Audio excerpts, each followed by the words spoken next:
Film की शुरुआत 1912 में पेरिस की एक ठंडी शाम से होती है। ठंड के कारण सड़कें लगभग खाली थीं और ज्यादातर लोग अपने घरों के अंदर ही थे। लेकिन पास के ही एक क्लब पर रईसों की पार्टी चल रही थी, जहां पर डांसर और म्यूजिशियन की लाजवाब परफॉर्मेंस देखकर लोग बहुत खुश थे और ताली बजाकर उनके बहुत प्रशंसा किया। तभी भीड़ में बैठे गवर्नर मुख्य नर्तकी को फूलों का गुलदस्ता भेजवाकर उसकी नृत्य का सराहना करता है। बाद में गवर्नर मुख्य नर्तकी को घर छोड़ने अपने गाड़ी में लेकर जा रहे थे। अचानक डायनासोर लौट कर आता है और दोबारा उनकी गाड़ी पर हमला करता है और लगातार हमले की वजह से ड्राइवर अपना नियंत्रण खोता है और गाड़ी जाकर नदी में गिर जाती है।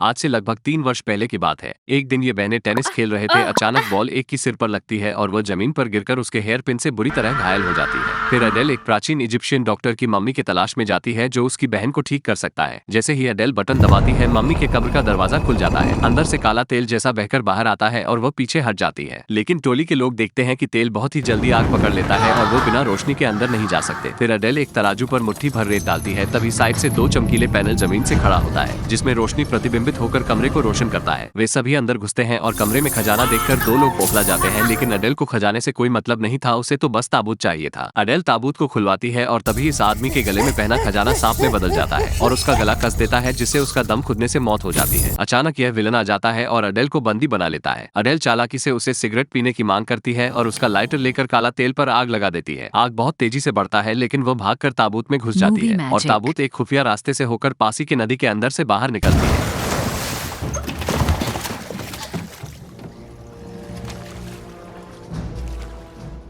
और इधर जब अडेल ने विलन को लात मारकर धक्का दिया था, वह दरअसल गलती से मम्मी बनाने की मशीन में जाकर गिरता है। तभी मम्मी बनाने की मशीन उसे पूरी तरह सर से पांव तक कपड़े से ढक देता है। फिर विलन के चेले चपाटे उसे जल्दी से उठाकर डॉक्टर के तंबू में लेकर आता है। अब वो सभी मिलकर विलन के शरीर से मम्मी के कपड़े काटना शुरू करता है, क्योंकि उसे सांस लेने में बहुत तकलीफ हो रही थी। फिर वो चमत्कारिक ढंग से मम्मी के चित्रों के भीतर से निकलकर बाहर आता है। तभी वो प्रतिशोध में अडेल को जान से मारने की प्रण लेता है और डॉक्टर उसके मुंह में ऑक्सीजन मास्क लगा देता है। फिर अडेल मम्मी को घर लाती है और उसे अपनी बहन को दिखाती है, जो सिर में हेयर पिन घुसने के बाद पत्थर की तरह बेजान हो गई थी। तभी उसकी नजर अखबार पर पड़ती है, जिसमें लिखा था कि जो प्रोफेसर प्राचीन मम्मी को दोबारा जीवित कर सकता है, उसे मौत की सजा दी गई है और उसका सिर कलम होने वाला है। लेकिन अडेल एक डायनासोर पर बैठकर आती है और प्रोफेसर को पकड़कर वहां से उड़कर चली जाती है। जैसे ही वह डायनासोर प्रोफेसर को पकड़े उड़कर जा रहा था, एक शिकारी जो डायनासोर को मारने के लिए घात लगाए बैठा था, उसे देख लेता है। शिकारी चुपके से आकर डायनासोर को गोली मार देता है, जिससे प्रोफेसर भी जख्मी हो जाता है। दरअसल इस प्रोफेसर ने 35 साल तक प्राचीन इजिप्ट पर शोध करके जीवन मृत्यु पर असीम शक्ति हासिल कर ली थी। प्रोफेसर ने ही अपनी शक्ति से 135 मिलियन वर्ष पुराने अंडे के अंदर से डायनासोर को बाहर निकाला था। इसीलिए प्रोफेसर की प्राण का थोड़ा सा अंश डायनासोर के अंदर बसता है। फिर अडेल प्रोफेसर को जल्दी से घर लेकर आती है और प्रोफेसर अडेल से प्राचीन चीजों को उसके आसपास रखने बोलता है, खासकर शिव की नटराज वाली मूर्ति। फिर प्रोफेसर अपनी पूरी शक्ति लगाकर मम्मी को जिंदा कर देता है, जिससे प्रोफेसर और डायनासोर दोनों की मौत हो जाती है।